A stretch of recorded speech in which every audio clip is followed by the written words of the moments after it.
Hi friends, welcome to my channel my family dairy. ఎలా ఉన్నారండి? అందరూ బాగున్నారా? నేను కూడా బాగున్నానండి. మీరందరూ ఎలా ఉన్నారో నాకైతే కామెంట్ సెక్షన్లో కామెంట్ చేయండి.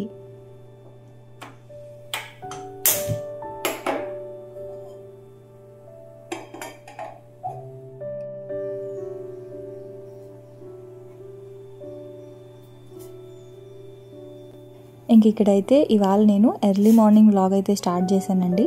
ఉదయాన్నే లేచి ఫస్ట్ అయితే టీ పెట్టేస్తాను కదా, సో టీ అయితే పెడతా ఉన్నాను. అలాగే ఇంక ఇవాళ నేను నా డే రొటీన్ వ్లాగ్ మీతో షేర్ చేస్తూ, నన్ను ఎప్పటి నుంచో కొంతమంది మనీ సేవింగ్ గురించి అడుగుతూ ఉన్నారు. అలాగే మీ ఇంటి బడ్జెట్ ప్లాన్ గురించి కూడా చెప్పండి అక్క, మీరు మీ హస్బెండ్ ఎలా ప్లాన్ చేసుకుంటారు, ఇట్లా ఇవన్నీ అడుగుతూ ఉన్నారు. సో నాకు తెలిసినవి, నాకు తోచినవి కొన్ని అయితే షేర్ చేస్తాను. అలాగే ఇవాళ నేను మీకు మంచి రెసిపీస్ కూడా షేర్ చేశానండి. అందులో ఈవినింగ్ స్నాక్ లాగా చకోడీలు అయితే చేశాను. మామూలుగా అయితే మనము బియ్యం పిండితోటి చేస్తూ ఉంటాం కదా, బియ్యం పిండితో కాకుండా బియ్యం నానబెట్టి రుబ్బిన పిండితోటి ఇవాళ నేను చకోడీలు అయితే చేశాను. సో ఈవినింగ్ స్నాక్ కాబట్టి లాస్ట్లో ఉంటుంది, చూస్తూ ఉండండి. ఫస్ట్ అయితే టీ పెట్టేశాను. ఆ తర్వాత ఇడ్లీలోకి పల్లీ చట్నీ కాబట్టి పల్లీలు అయితే స్టవ్ మీద పెట్టి ఫ్రై చేస్తూ ఉన్నా. ఇంక ఈ లోపల చపాతీ పిండి అయితే కలుపుతూ ఉన్నాను. పిల్లలు చాలా రోజులు నేను చపాతీ అయితే అడుగుతూ ఉన్నారండి. సరే అని చెప్పేసి ఇంక ఇవాళ చపాతీ చేస్తున్నాను. చపాతీతో పాటు ఎగ్ ఉక్రి లేదా అండాబుజ్జి ఇలా అంటూ ఉంటారు, ఎగ్ పొరటు, ఇట్లాగా రకరకాల పేర్లతో పిలుస్తూ ఉంటారు కదా దాన్ని. సో ఇంక ఇవాళైతే కొత్తిమీరతోటి చేద్దాం అనుకుంటున్నాను. కారము, గరం మసాలా ఇట్లా ఏం వేయకుండా పచ్చిమిర్చి కొత్తిమీరతోటి ఎగ్ ఉక్రి అయితే చేద్దాం అనుకుంటున్నా. సో దాంట్లోకి చపాతీ అనమాట. సో చపాతీ పిండి కలిపి పక్కన పెట్టేశాను. ఇంక ఇక్కడైతే ఇడ్లీ పెట్టేస్తా ఉన్నాను. ఇది రవ్వ ఇడ్లీ అండి. ఒక్కొక్కసారి రవ్వ ఇడ్లీ పెడతాను, ఒక్కొక్కసారి పిండి ఇడ్లీ పెడతా ఉంటాను అనమాట. ఆ ఇడ్లీ బోర్ కొట్టినప్పుడు ఈ ఇడ్లీ బోర్ కొట్టినప్పుడు ఆ ఇడ్లీ అనమాట. కానీ ఎక్కువ శాతం ఇంట్లో ఇడ్లీయే ఉంటుంది, దోశ కంటే కూడా. నిజానికి దోశ పిండి ఉంది, అయినా సరే పిల్లలు మా వారు ఎందుకో ఇడ్లీ పిచ్చోళ్ళు, అందుకని ఇడ్లీయే పెట్టాను ఇప్పుడు. ఈ లోపల ఇంక ఇక్కడైతే టీ మరిగిపోయింది, ఇడ్లీ పెట్టేశాను. ఆ ఇడ్లీ ఉడికే లోపల నేను వెళ్ళి టీ తాగేసి వస్తాను అనమాట. ఉదయాన్నే కొంచెం త్వరగా లేచాను అంటే ఒక half an hour time balance అవుతుంది. ఒక హాఫ్ అన్ అవర్ లేట్ అయింది అంటే మాత్రం వీడియో తీయడానికి ఇబ్బంది అయిపోద్ది. సో అందుకే ఈ మధ్య ఎక్కువగా మార్నింగ్ వ్లాగ్స్ అయితే పెట్టలేకపోతా ఉన్నాను. సో ఇంక ఇప్పుడు ఏంటి అంటే కొంచెం త్వరగానే లేచాను కాబట్టి టీ తాగేశాను. ఇడ్లీ స్టవ్ మీద పెట్టేశాను, ఇడ్లీ ఉడుకుతూ ఉంటుంది. ఈ లోపల టీ తాగేసి ఇదిగోండి ఇంకా గుమ్మం అయితే తుడిచేస్తూ ఉన్నాను. కరెక్ట్గా 5 minutes టైమర్ పెట్టుకుంటాను అనమాట ఫోన్లో. అది ఏదో ఒకటి యూట్యూబ్ ఆన్ చేసుకొని ఆ 5 minutesలో టీ తాగుతూ యూట్యూబ్ చూడాలి. ఆ 5 minutes అయిపోయిన లోపల నేను టీ తాగేయాలన్నమాట, అదే టాస్క్. సో టీ తాగేసిన తర్వాత ఇంకా గుమ్మం అయితే తుడిచేసాను. ఈ లోపల పల్లీలు చల్లారుతాయి, ఇడ్లీ ఉడికిపోతుంది కదా. సో అందుకని చెప్పి ఇంక ఇక్కడైతే నేను ఒక కొత్త ముగ్గు నేర్చుకున్నానండి. ఆ ముగ్గు అయితే వేస్తూ ఉన్నాను. నాకు మెయిన్ ముగ్గు కంటే కూడా చుట్టూ బార్డర్స్ ఉంటాయి కదా, సో అవి చాలా ఇష్టము. కాకపోతే అవి నాకు పెద్దగా రావు. ఇది 3rd one అనమాట నేను నేర్చుకున్న బార్డర్స్లో, అంటే మెలికల ముగ్గుల్లో ఇది 3వది. ఇప్పుడు 2 నేర్చుకున్నాను, ఇది 3వది అనమాట. సో అందుకని మధ్యలో చిన్న ముగ్గు పెట్టేసి చుట్టూరు కూడా ఇలా బార్డర్స్ అయితే వేశాను. ఇది ఒక 1 week వేస్తాను వచ్చే వరకు, అంటే ఇంక నేను మర్చిపోకూడదు అనమాట దాన్ని. సో అదే పెట్టేశాను ముగ్గు అయితే. ఆ తర్వాత ఇంకా పల్లీలు అయితే వేగిపోయాయి. సో ఇక్కడైతే పల్లీ చట్నీ కూడా ఒకసారి క్లియర్గా చూపించండి అక్క అని అడిగారు. అది అందరూ చేసుకునేదే కాబట్టి నేను పెద్దగా రెగ్యులర్గా ఏం చూపించాను. ఇదిగోండి పల్లీలు ఎంత తీసుకున్నాను, పుట్నాల పప్పు కూడా అంతే తీసుకున్నాను. పచ్చిమిర్చీలు మీరు తినే కారాన్ని బట్టి వేసుకోండి, ఒక 4-5. ఖచ్చితంగా వెల్లుల్లి రెబ్బలు వేసుకోండి, పల్లీ చట్నీలో చాలా బాగుంటుంది. సో మెయిన్ సీక్రెట్ ఇంగ్రీడియంట్ ఏదైనా ఉంది అంటే పల్లీ చట్నీకి వెల్లుల్లిపాయలే. ఒక 5-6 వెల్లుల్లిపాయలు వేసుకొని కొంచెం సాల్ట్ వేసుకొని చట్నీ అయితే చేసేసి కొంచెం పోపు అయితే పెట్టి పక్కన పెట్టేసుకున్నాను. ఇంక ఈ లోపల ఎగ్ ఉక్కిరి కోసం అయితే నేను, మీకు తెలుసు కదా, ఇంకా నేను చాపర్లోనే వేస్తాను ఆనియన్స్, ఎందుకంటే ఉక్కిరికి ఎక్కువ పడతాయి కాబట్టి. టమాటో వేయట్లేదండి, కారము అవన్నీ వేసినప్పుడు టమాటా వేస్తాను, కానీ ఇంక ఇవాళ ఓన్లీ పచ్చిమిర్చి కొత్తిమీర కారంతో చేస్తున్నాను కాబట్టి నేను ఇంకా టమాటా వేయట్లేదు, అలాగే కారం కూడా వేయట్లేదు. ఒక 2 పెద్ద సైజు ఆనియన్స్ తీసుకున్నాను, అలాగే ఒక 4 పచ్చిమిరపకాయలు, ఈ మాత్రం కొత్తిమీర అనమాట. మీరు అల్లం వెల్లుల్లి పేస్ట్ వేయాలి అనుకుంటే డైరెక్ట్గా అల్లం వెల్లుల్లి పేస్ట్ వేయండి, లేదు అనుకుంటే ఒక 2 ఇంచుల అల్లం ముక్కను కూడా ఇందులోనే వేసేసేయండి.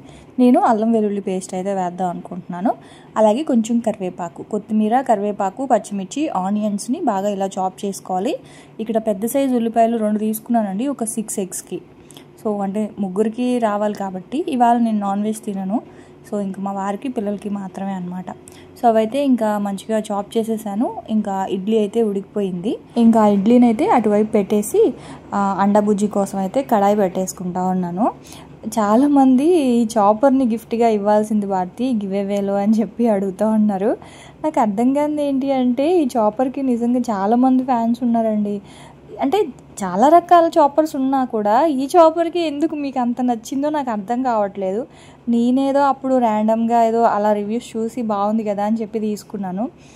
కానీ నిజంగానా భారతి మీ ఇంట్లో ఆ చాపర్ కోసం దొంగలు కూడా పడతారు భారతి, చూసుకో అని చెప్తూ ఉంటారు కామెంట్స్లో. నాకైతే భలే నవ్వు వస్తుంది తెలుసా, నిజంగా ఎందుకు ఈ చాపర్కి ఇంత ఫ్యాన్స్ అని చెప్పి.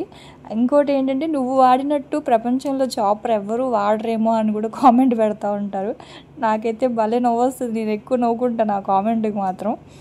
కానీ నిజంగా ప్రతి ఒక్కరి దగ్గర చాపర్ అయితే ఉండాలండి. అది ఈ చాపరే అని నేను చెప్పట్లేదు, ఏదైనా సరే మీకు నచ్చింది మంచిది రివ్యూ చూసి తీసుకోండి. నిజంగా ఈ చాపర్ అయితే మాత్రం కనిపించట్లేదు, సేమ్ ఉన్నట్లుగా చూపిస్తుంది, కానీ మనకి అది వచ్చిన తర్వాత కింద అది సైజు చిన్నదిగా ఉండడం, గ్లాస్ జార్ రావడం ఇట్లా ఉన్నాయంట. మన వాళ్ళు చాలామంది ఆర్డర్ చేశారు. సో ఇంకొకళ్ళు అయితే అన్నారు, అక్క మీరు అవి ఆర్డర్ పెట్టి ఎంచక్క సేల్ చేయొచ్చు ఇక్కడ అని కూడా చెప్పారు. అసలు లేదండి, నేను మీకు లింక్ షేర్ చేద్దామంటే కూడా అది లేదు, సేమ్ది లేదనమాట. సో అందుకే ఒకసారి చూడండి. దీని ప్రైస్ అయితే మాత్రం ఖచ్చితంగా 25 అనుకుంటున్నానండి నేను, అంతే 25 28 అంతకంటే తక్కువ అయితే కాదు. ఇప్పుడు అంతకన్నా తక్కువవి మంచివే వచ్చేస్తున్నాయి, ఒకసారి చెక్ చేయండి చాపర్స్ మాత్రం. సో ఇంక ఇక్కడ ఇడ్లీలు చూసారా ఎంత బాగున్నాయో, సాఫ్ట్గా రవ్వ ఇడ్లీలు. సో నాకు నిజానికి చెప్పాలంటే మా వారికి పిల్లలకి అని చెప్తున్నాను, కానీ నాకు కూడా ఇడ్లీలు అంటే చాలా ఇష్టం అండి. ఇడ్లీలు వేడిగా ఉండాలి, అయితే వేడిగా ఇలా స్టవ్ మీద నుంచి దించిన వెంటనే తినాలి. సో అందుకే నేను ఏం చేస్తాను అంటే మళ్ళీ తినేటప్పుడు ఇడ్లీలని మళ్ళీ వేడి పెట్టుకుంటాను అనమాట. అప్పుడైతే చాలా పువ్వులాగా అలా ఉంటాయి.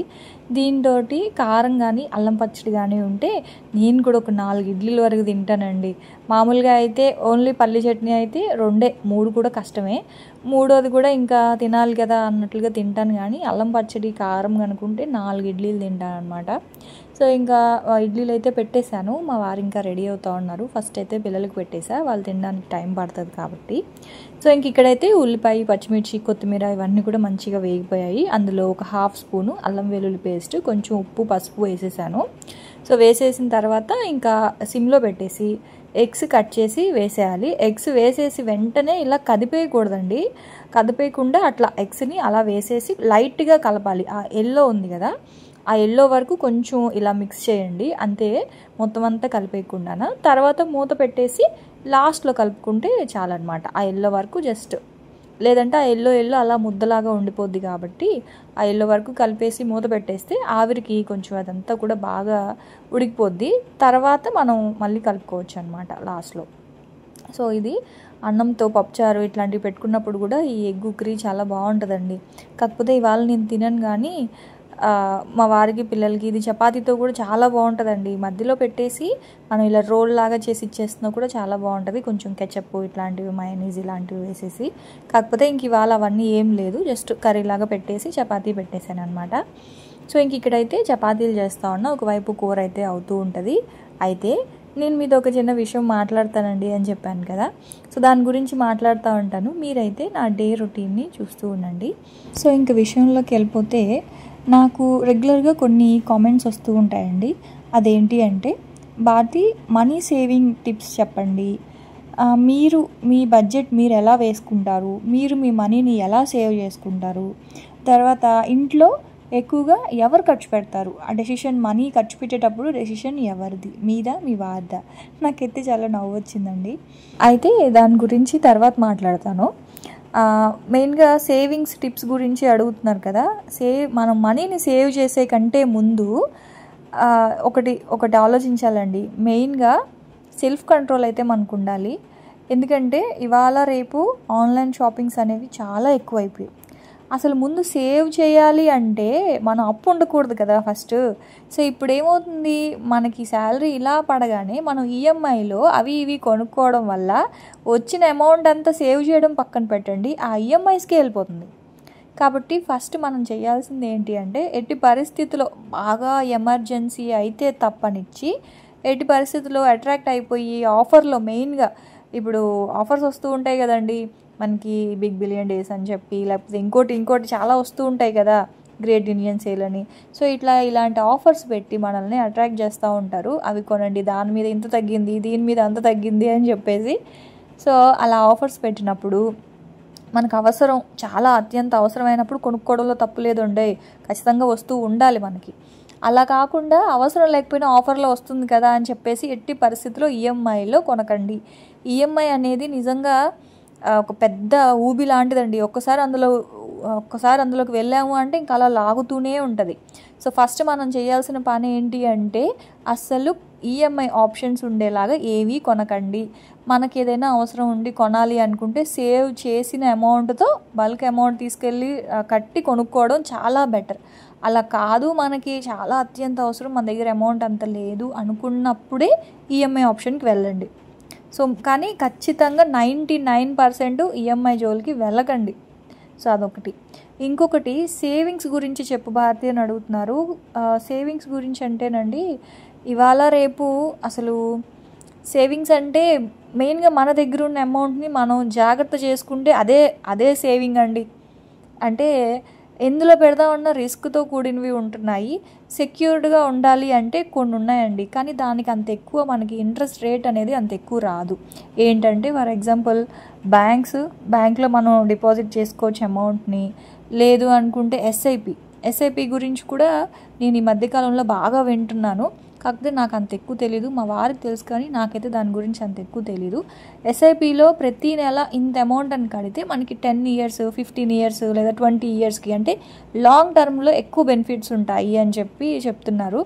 సో ఎవరైనా 2000తో స్టార్ట్ చేసుకోవచ్చు, 1000తో కూడా స్టార్ట్ చేసుకోవచ్చు అనమాట. ఎస్ఐపి కానీ, బ్యాంక్స్ని కానీ, తర్వాత పోస్ట్ ఆఫీసులు, ఎల్ఐసీలు, ఇవన్నీ కూడా లాంగ్ టర్మ్లో మనకి ఎక్కువ అమౌంట్ వస్తుంది. ప్రతి నెల కడుతూ పోవాలి. కాకపోతే 10 years 15 years ఇలా ఎక్కువ టర్మ్స్ పెట్టుకోవాలన్నమాట, ఎక్కువ ఇయర్స్ పెట్టుకోవాలి. అప్పుడు మనకి పిల్లల ఎడ్యుకేషన్కి కావచ్చు, లేదా పిల్లల పెళ్ళిళ్ళకి, ఇట్లా చదువులకి, వాటికి బాగా ఉపయోగపడతాయి. ఆ తర్వాత ఇంకొక చిన్న సజెషన్ ఏంటి అంటే, ఇవాళ రేపు గోల్డ్ రేట్ అనేది భయంకరంగా పెరిగిపోతుంది. సో నేను వినింది ఏంటి అంటే, అది కరెక్టో రాంగో నాకు తెలియదు, కానీ ఇంకొక 10 yearsలో 1 gram గోల్డ్ ఇప్పుడు 10,000 ఉంది కదా, 1 lakh అయిపోతుందంట ఇంకొక 10 సంవత్సరాల్లో. సో ఎవరైనా సేవ్ చేసుకోవాలి అనుకుంటే గోల్డ్లో కూడా సేవ్ చేసుకోండి. మన డబ్బులు మన దగ్గర ఉంటాయి కదా, మెయిన్గా అది గోల్డ్ రేట్ పెరగవచ్చు, పెరగకపోవచ్చు, అది పక్కన పెడితే ఇంతకంటే తగ్గిపోవడం అయితే ఉండదు కదా. ఇప్పుడు గ్రాము 9,000 చిల్లర జిఎస్టీతో కలిపి 10,000 వేసుకోండి ఒక గ్రాము. సో 10,000 ఉంటుంది, కానీ 8,000 అయితే అయిపోదు కదా. సో ఎవరైనా సరే సేవ్ చేయాలి అనుకుంటే ఆడవాళ్ళు గోల్డ్ స్కీమ్స్ కట్టుకోండి. అండ్ చెక్క 1 year అయిపోయిన వెంటనే మీకు ఎంతో కొంత గోల్డ్ వస్తుంది. సో అదొకటి. ఆ తర్వాత ఇంకా అసలు సేవ్ చేసేంత ఏం లేదు భారతి అని మీరు అనుకుంటే ఏం సేవ్ చేయకపోయినా పర్లేదండి. ఇప్పుడు మీకు నెలకు 15,000 వస్తుంది, లేదా ఒక 20,000 వస్తుంది అనుకుంటే కనీసం 20,000, ఒక 2,000 పక్కనేసి పెట్టండి. ఒక చిన్న డిబ్బీ లాంటిది కొని ఆ డిబ్బీలో వేసి పెట్టండి. నేను ఎందుకు ఇలా చెప్తున్నాను అంటే, అస్సలు తెలియని వాళ్ళు ఉంటారండి. సో వాళ్ళు ఈ ఎస్ఐపీల గురించి, బ్యాంకుల గురించి, వీటి గురించి ఏం తెలియకుండా ఉంటుంది కదా. సో అలాంటప్పుడు మీరు ఇంట్లో మీ హస్బెండ్ దగ్గర తీసుకున్న అమౌంట్ కావచ్చు, లేదా మీరు సంపాదిస్తూ పక్కన పెట్టిన డబ్బులు కావచ్చు, అసలు ఆ అమౌంట్ ఉంది అని మీరు మర్చిపోయి ఒక చిన్న డిబ్బీ కొని ఆ డిబ్బీలో దాచారనుకోండి. సో రేపు ఒక రోజు మనకి ఎమర్జెన్సీ టైం, మెయిన్గా హెల్త్ ఇష్యూస్ వచ్చినప్పుడు కావచ్చు, లేకపోతే ఎప్పుడైనా కష్టకాలం అనేది చెప్పి రాదు కదండి. సో అలాంటప్పుడు ఆ డబ్బులు చాలా ఉపయోగపడతాయండి. నిజంగా చిన్న పొదుపే కావచ్చు, చాలా బాగా ఉపయోగపడుతుంది ఆ అమౌంట్ అనేది. సో 1 year దాచినా కూడా 12,000 కదా, నెలకు 1,000 రూపాయలు చొప్పున పక్కన వేసి పెడితే తెలియకుండానే సంవత్సరానికి 12,000 అయిపోతాయి కదా. సో ఎప్పుడైనా ఎమర్జెన్సీ టైంలో డబ్బులు బాగా ఉపయోగపడతాయి. సో అదొకటి. ఆ తర్వాత ఇంకా మా ఇంట్లో ఎలా నేను మా వారు ఎవరు ఖర్చు పెడతారు అనే విషయాన్ని అడిగారు కదా. సో అయితే మా విషయానికి వచ్చేస్తేనండి, మేమంతా ఇద్దరం అండి తనకు తెలియకుండా నేను ₹1 ఖర్చు పెట్టను, నాకు తెలియకుండా తనైతే ₹1 ఖర్చు పెట్టరు. ఏదైనా సరే, చిన్న షాపింగ్ అయినా సరే. ఇప్పుడు నేను ఈ మధ్యకాలంలో కొంచెం ఈ బట్టలు ఇవన్నీ కొన్నాను కదా, సో అవన్నీ కూడా నాకు ఇవి కావాల్సిను అని చెప్తే ఓకే అంటే నేను ఎక్కువ ఖర్చు పెట్టనని తనకు తెలుసు. సో మా ఇంట్లో ఏ షాపింగ్ అయినా సరే, షాపింగ్ చేసేది నేను, ఆ షాపింగ్కి బిల్ పే చేసేది మా ఆయన అనమాట. సో సీను ఇవి పిల్లలకు కొన్నాను, ఓకేనా, బాగున్నాయా, లేదా ఇవి నీకు షాప్ చేశాను, లేదా ఇవి నాకు కావాలి, పండగ వస్తుంది కదా అంటే ముందుగానే మేము పండుగలు వస్తున్నాయి అనుకుంటే ఖచ్చితంగా ముందుగా ప్లాన్ చేసుకుంటాం అనమాట. సో పిల్లలకి బట్టల విషయానికి వస్తే సంవత్సరంలో 2 times కొంటామండి. ఒకటేమో లక్కీ బర్త్డేకి, ఇంకోటేమో విష్ణు బర్త్డేకి. లక్కీ బర్త్డే ఆగస్ట్లో వస్తుంది. ఆగస్ట్లో కొన్నాం అనుకోండి, ఆగస్ట్ నుంచి అన్ని పండగలే కదా. శ్రావణ మాసం అంటే ఆగస్ట్ 21st వాడి బర్త్డే అయితే, తర్వాత వినాయక చవితి, దసరా, దీపావళి అనుకుంటూ డిసెంబర్ వరకు అంటే నవంబర్లో దీపావళి.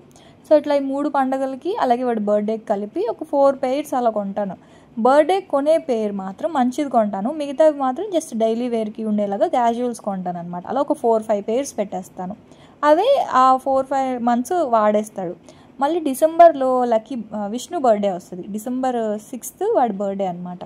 సో అప్పుడు కొన్నాను అనుకోండి, తర్వాత న్యూ ఇయర్ అని చెప్పి, తర్వాత సంక్రాంతి, ఇట్లాగా మొత్తం ఆ 2 monthsకి సరిపడా పండగలకి కొనేసాను అనుకోండి, డిసెంబర్ నుంచి మళ్ళీ ఆగస్ట్ వచ్చే వరకు కూడా ఇంకా అవే వాడుతూ ఉంటారనమాట. సో ఇట్లా సంవత్సరంలో 2 times మేము బట్టలు కొంటాము. సో అది కూడా ఆఫర్స్, పండగ టైం కాబట్టి ఆఫర్లు ఉంటాయి కాబట్టి ఆఫర్స్లో ఉన్నవే తీసుకుంటాను అనమాట. సో ఇంకా నా విషయానికి వచ్చేస్తే నేను చేసే షాపింగ్ ఏంటి అంటే, ఈ మధ్యకాలంలో వీడియోస్ కోసం కొంచెం షాపింగ్ చేయాల్సి వస్తుంది. సో అది కూడా మంచిగా కనిపించాలి. ఇప్పుడు ఒకవేళ ఆఫీస్కి బయట ఉద్యోగానికి వెళ్ళిన ఆడవాళ్ళు కూడా ఎక్కువ కొంటూ ఉంటారు కదా, సో అట్లాగే కదా మనం కూడా మంచిగా కనిపించాలి కదా అని ఈ మధ్య కొంచెం షాపింగ్ అయితే ఎక్కువ అవుతూ ఉంది. అది కూడా వేలకు వేలు పెట్టి అయితే నేనేం కొనండి, చాలా బడ్జెట్లో కొంటాను అనమాట. డ్రెస్ అంటే నాకు ఒక ₹1000 లోపే ఉండాలి. 700, 800, ₹1000 మహా అయితే 1200, 1500 అంతే. అంతకు మించి ఎక్కువ అయితే నేను డ్రెస్సులకి పెట్టను డబ్బులు.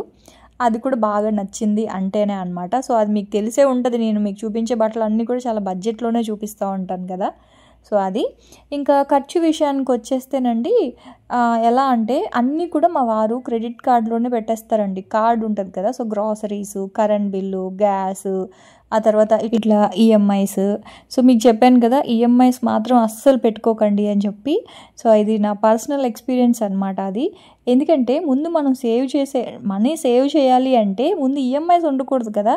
సో మేము ఏంటి అంటే మాకు కొంచెం అవసరం పడి కొన్ని ఈఎంఐస్లో తీసుకున్నాం అనమాట. సో దానివల్ల అసలు ఎంత ప్రెషర్ అంటేనండి, మంత్ వచ్చేసరికి డబ్బులన్నీ కూడా వీటికి వెళ్ళిపోతూ ఉంటాయి అన్నమాట. శాలరీ అనేది మనకు అసలు కంటికి కనిపించదు. సో అందుకే మేము బాగా డిసైడ్ అయ్యింది ఏంటి అంటే, ఇక మీదట ఏది ఈఎంఐ ఆప్షన్లో తీసుకోకూడదు, మనీ సేవ్ చేసే తీసుకోవాలి అని చెప్పేసి గట్టిగా ఫిక్స్ అయ్యాము. అందుకే మీకు అంత గట్టిగా చెప్తున్నాను, అసలు ఈఎంఐస్ జోలికి అయితే వెళ్ళకూడదని. అది కూడా మేమేదో ఆశపడి తీసుకునింది కాదు, కొన్ని మాకు అత్యంత అవసరం వచ్చింది కాబట్టి ఇంక ఈఎంఐ ఆప్షన్కి వెళ్ళాల్సి వచ్చిందనమాట, అంతే. సో ఇంక అది చాలామంది మీరు కార్ కొనుక్కోండి భారతి, మీకు కార్ చాలా అవసరం కదా అని అంటున్నా సరే, ఇప్పుడు ఒక 1 lakh పే చేసేస్తే మనకు 5 lakhsలో కార్ వచ్చేస్తుందండి. కానీ అది మిగతా 4 lakhsకి ఒక 2-3 సంవత్సరాలు ఈఎంఐ కట్టాలి. బాబోయ్ వద్దని చెప్పేసి అసలు మేము ఈఎంఐ జోలికి వెళ్ళట్లేదు. కార్ లేకపోయినా పర్లేదు, తర్వాత తీసుకుందాం, ఉన్నప్పుడే సేవ్ చేసే తీసుకుందాం అని చెప్పి డిసైడ్ అయ్యాం అనమాట. అందుకే మా వారైతే ఎప్పటికెప్పుడు మేము నలుగురం వెళ్ళేటప్పుడు కార్ లేదు అని చెప్పి చాలా ఫీల్ అవుతూ ఉంటారు. మళ్ళీ అనుకుంటాం ఓకే సేవ్ చేసే తీసుకుందాంలే అని చెప్పేసి. సో అట్లా ఉంటుందండి. సో మీరు అడిగిన దానికి నేను చెప్పాననే అనుకుంటున్నాను. సో మా ఇంట్లో ఏదైనా సరే ఇద్దరి ఒపీనియన్ లేకుండా తను ఖర్చు పెట్టరు, నేను ఖర్చు పెట్టను అనమాట. సో ఇంకా రెసిపీలోకి వచ్చేద్దాము. మళ్ళీ రెసిపీ ఎక్స్ప్లెయిన్ చేయకపోతే చెప్పు భారతి అని అడుగుతారు కాబట్టి. సో ఇంక ఇది వచ్చేసి చొకోడీలు అండి, చొకోడీలు పిండి. ఇది ప్లెయిన్ బియ్యాన్ని, నేను రేషన్ బియ్యం ఉన్నాయి కదా, సో రేషన్ బియ్యము 2 గ్లాసులు, అక్కడ ఒక గ్లాస్ కనిపిస్తుంది కదా, ఆ గ్లాస్ తోటి 2 glasses రైస్ని నేను 4 hours ముందు నానబెట్టుకొని 2 glasses రైస్కి 1 గ్లాసు మిక్సీ జార్లో వేసాను, ఇంకొక గ్లాసు ఇక్కడ ఎసట్లో వేస్తున్నాను నీళ్ళు. 2 గ్లాసుల బియ్యంకి 2 గ్లాసులు నీళ్ళు అయితే కావాలి. ఇది పొడిపిండిలా కాకుండా నేను బియ్యం నానబెట్టి చేస్తున్నానండి చొకోడీలు, కాబట్టి ఇక్కడ కొలత కరెక్ట్గా చూసుకోండి. 2 గ్లాసుల బియ్యము 2 గ్లాసులు నీళ్లు. ఆ 2 గ్లాసుల నీళ్ళల్లో 1 గ్లాసు నీళ్లు మిక్సీ జార్లో వేసి దోసపిండిలాగా రుబ్బుకున్నాను. ఇంకో గ్లాసు నీళ్లు నేను కడాయిలో వేసుకున్నాను, అంటే నీళ్లు ఎసట్లో వేసుకొని బాగా మరగబెట్టుకున్నాను. నీళ్లు మరిగిన తర్వాత రుచికి సరిపడా ఉప్పు, రుచికి సరిపడా కారము, ఒక 3 స్పూన్లు ఆయిల్, ఒక 2-3 స్పూన్స్ పెసరపప్పు, అలాగే ఒక 2-3 స్పూన్లు నువ్వులు. సో నువ్వులు, పెసరపప్పు, ఆయిల్, ఉప్పు, కారము, అంతే. ఇవన్నీ వేసేసి నీళ్ళు బాగా మరగాలన్నమాట. మరిగిన తర్వాత రుబ్బి పెట్టుకున్న బియ్యం పిండి ఉంది కదా, సో ఆ బియ్యం పిండిని కొంచెం కొంచెంగా అందులో వేసేసుకోవాలి. సిమ్లో పెట్టుకోవాలి, హైలో అస్సలు పెట్టకండి. సిమ్లో పెట్టుకొని ఇలా కలుపుతూ ఉంటే మనకి ముద్ద కట్టేస్తుంది అనమాట. అలానే వాటర్ ఎక్కువ వేయకండి మరిని. కరెక్ట్గా 1 గ్లాసు బియ్యంకి 1 గ్లాసు నీళ్ళు అయితే సరిపోతాయి. ఒకవేళ మీరు 2 గ్లాసులు కాకుండా 1 గ్లాస్ అనుకోండి, 1 గ్లాస్ హాఫ్ గ్లాసు మిక్సీ జార్లో వేయండి, ఇంకొక హాఫ్ గ్లాసు ఎసట్లో వేసుకోండి, అలా అనమాట. ఇక్కడ నేను 2 గ్లాసులు తీసుకున్నాను కాబట్టి 1 గ్లాస్ వాటర్ ఏమో మిక్సీ జార్లో వేసుకున్నాను, ఇంకో గ్లాస్ వాటర్ ఏమో ఎసట్లో వేసుకున్నాను. సిమ్లో పెట్టి ఇలా కలుపుతూ ఉంటే ఇలా మంచిగా వచ్చేస్తుందండి. అనుకోవచ్చు, ఎందుకు భారతి ఇలా నానబెట్టి చేసుకోవడం, శుభ్రంగా బియ్యం మిల్లుకి పట్టించుకోవచ్చు కదా అని. ఎప్పటి నుంచో అనుకుంటున్నానండి, ఒక 2 కేజీలు పట్టించి పెడదాం బియ్యం అనేసి. అసలు మా ఆయనకి కుదరట్లేదు, నాకు కుదరట్లేదు స్టోర్కి వెళ్ళడానికి. సో అందుకని చెప్పి ఇంక ఇలాగ ఆలోచించాను అనమాట, బియ్యం నానబెట్టి చేద్దాంలే అని చెప్పేసి. చెకోడీలు నిజంగా చాలా బాగా వచ్చాయి. సో ఇలా మీరు ఎప్పుడైనా చేశారా లేదా? నాకు తెలిసి ఇట్లా ఎప్పుడు ఎవరు చేసి ఉండరు. పిండితోనే, అంటే పొడి పిండితోనే చేస్తారు. పొడి పిండితో కాకుండా ఇలాగ రుబ్బుతో, అంటే బియ్యం రుబ్బుతోటి ఇలా కూడా చేసుకోవచ్చు. సో మూత పెట్టేసి కొంచెం చల్లారిన తర్వాత కొంచెం కొంచెం పిండి తీసుకుంటూ ఫస్ట్ బాగా పిండిని కలుపుకోవాలి. ఎందుకంటే కొంచెం గడ్డలు గడ్డలుగా అలా ఉంటుంది కదా, సో అలా లేకుండా ఇలా మంచిగా కలిపేసుకోవాలన్నమాట. కొంచెం కొంచెం పిండి తీసుకొని, పిండి ఆరిపోతుంది కాబట్టి దాని మీద మూత పెట్టి పక్కన పెట్టేశాను.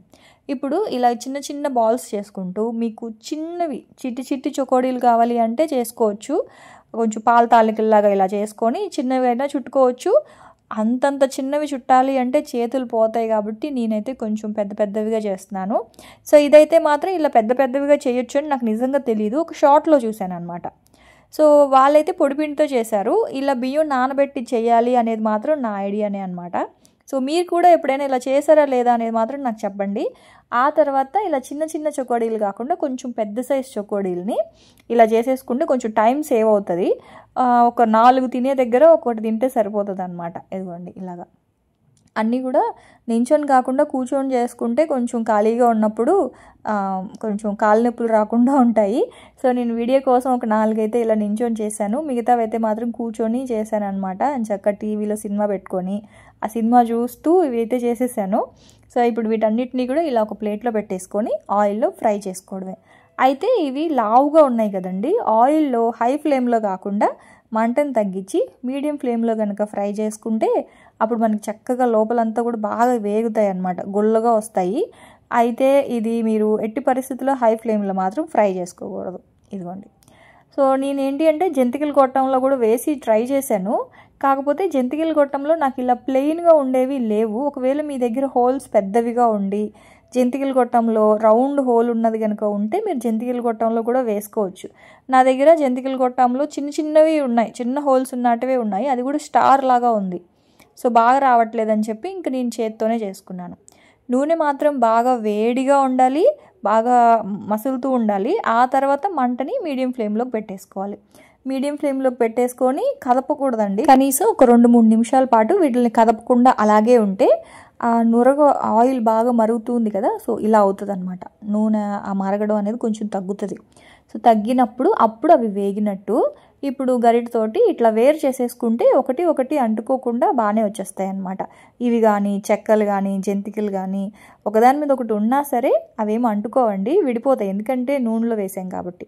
అలానే నూనె వేడిగా లేకుండా కనుక మీరు జంతికలు వేసుకుంటే, అంటే జంతికలే కాదు ఏవైనా సరే నూనె వేడిగా లేకుండా కనుక వేస్తే మాత్రం అంటుకుపోతాయండి. నూనె బాగా వేడిగా ఉండాలి. ఆ తర్వాత మంటని మీడియం ఫ్లేమ్లో పెట్టుకొని ఇలా ఫ్రై చేసుకోవాలన్నమాట. చాలా క్రిస్పీగా చాలా బాగుంటాయి. సో మీకు ఓపిక ఉంటే చిన్న చిన్నవి చేసుకోండి, ఓపిక లేదు అనుకుంటే ఇలా పెద్ద పెద్దవి చేసుకోండి. పిల్లలకి బ్రేక్ బాక్స్లోకి ఉంటుంది కదా అని చెప్పి చేశానండి. బయట నుంచి అసలు ఏవి కొని పట్టుకెళ్ళకూడదట, ఏవైనా సరే ఇంట్లోనే చేయాలంట. నాకైతే పెద్ద తలనొప్పి అయిపోతుంది. వాళ్ళేమో ఒక ప్లాన్ ఇచ్చారు, స్నాక్ ప్లాను, కానీ అవి పెడుతుంటే మా విష్ణు ఉన్నాడుగా, అసలు విసికించడానికి ఎవరో ఒకళ్ళు ఉంటారుగా, వాడైతే తినట్లేదు. సో అందుకని చెప్పి ఇంక వాడి కోసంగానే ఇంకా పల్లి లడ్డు చేశాను. పల్లి లడ్డు అయితే తింటున్నాడు.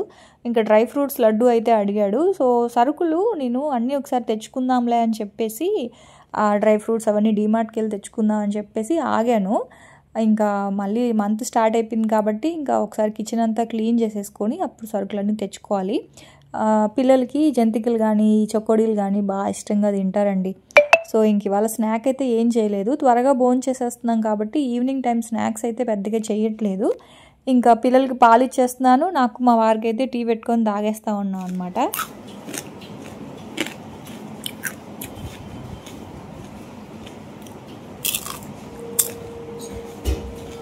ఏంటి భారత్కి కరా కరా నవ్వులుతుంది అనుకుంటున్నారు కదండి. ఏం లేదండి, అవి క్రిస్పీగా ఉన్నాయి. సో మీతో ఆ సౌండ్, ఆ క్రిస్పీనెస్ మీకు చూపిద్దామని అలా నవ్వులుతున్నాను అంతే.